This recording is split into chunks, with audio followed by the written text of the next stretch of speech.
As redes sociais eu enxergo dessa forma, né? As redes sociais como uma ferramenta, como o operário que antes trabalhava serrando uma madeira com um serrote e depois ele passa a serrar com uma máquina, ele passa a serrar com outros aparatos. Então as redes sociais, elas funcionam para mim como uma ferramenta. É claro que a gente não pode deixar de levar em consideração a mudança que elas trouxeram para o mundo. Ou seja, tem redes sociais aí que estão, infelizmente, elegendo presidentes, né? De maneira não muito positiva. Então, a mudança, ela acontece não na prática do jornalismo, nem no jornalismo, nem estritamente em uma área. A mudança acontece na sociedade e o jornalismo, enquanto prática fundamental para exercer a democracia numa sociedade, se molda a esse tipo de mudança. Então a gente vê hoje criança crescendo sem saber escrever à mão, mas já digitando no celular. Assim, é muito menos comum a gente ver pessoas escrevendo do que pessoas digitando. Primeiramente, o jornalismo se aproximar das mídias sociais, mas acredito que as mídias sociais também possam se aproximar mais do jornalismo.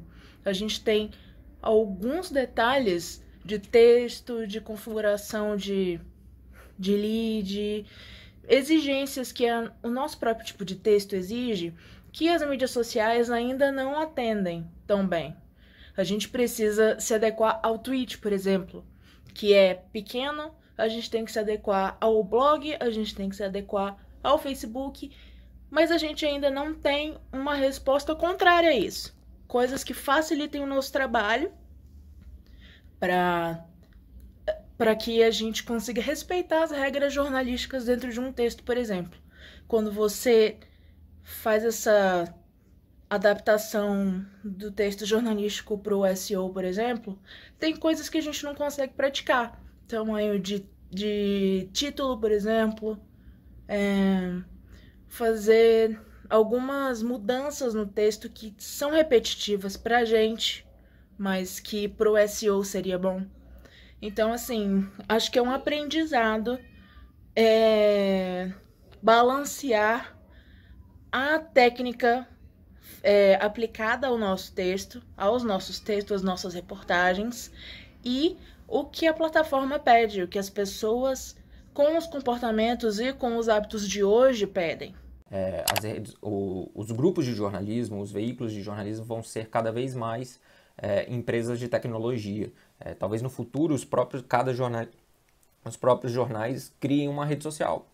A gente não sabe, mas sem dúvida, cada vez mais a comunicação, e aí eu falo tanto de entretenimento quanto jornalismo, ela vai ser feita, conteúdo vai ser mais divulgado via redes sociais, via internet. Então é natural que as empresas de jornalismo e os jornalistas, como funcionários, eles estejam cada vez mais atentos às mudanças de tecnologia, né? É necessário que isso seja feito, sabe? Então, sim, é dever do jornalismo acompanhar a reinvenção, estar sempre atento, e aí isso vale tanto para a parte de tecnologia quanto para a parte em que a gente tem que estar atento à forma como nos comunicamos nas redes sociais. Cada rede social tem uma linguagem própria, cada rede social tem um público próprio, ou mais velho, ou mais novo, ou mais letrado, vamos colocar assim, um público que se interessa por conteúdos mais densos, outros que se interessam por conteúdos mais divertidos, mais entretenimento, e aí cabe ao profissional saber distinguir para quem ele está falando e fazer chegar a informação que ele deseja a maior número de pessoas, e enfim, é isso. Como jornalista, eu vejo a ascensão do TikTok como algo positivo, mas também algo que é um pouco esperado, assim.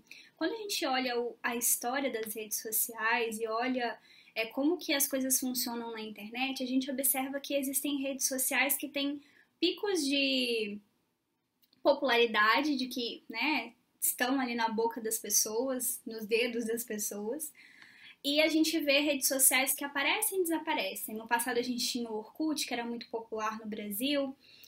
Já teve o MySpace, que era muito popular nos Estados Unidos, mas no Brasil também. Enfim, a gente tem várias redes sociais que surgem ali. O Facebook teve um momento que ele era mais popular que o Instagram, e hoje o Instagram ocupa esse espaço.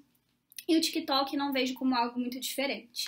E geralmente essas redes sociais mais novas, principalmente as que são um pouco mais ágeis, elas são dominadas por jovens, né? Os jovens, eles gostam mais, embora as outras pessoas também vão ocupando aquele lugar. E às vezes parece que quando a rede social se torna muito popular, o jovem acaba migrando para as outras. Acontecia muito com o Snapchat, aconteceu muito com o Instagram, na época que o Facebook era muito mais famoso, e daí os jovens foram migrando e as outras... Enfim, a gente observa essa migração de públicos, essas mudanças de públicos em cada rede. O TikTok vejo como uma maneira positiva, é mais uma rede social. É uma rede social que ela não é tão nova assim, ela ficou muito mais popular esse ano, principalmente agora no período da quarentena da pandemia, mas é uma rede social que já existia com outro nome também. Então, ela já está ali presente bastante tempo, muito popular entre os adolescentes e agora tem migrado para outros públicos.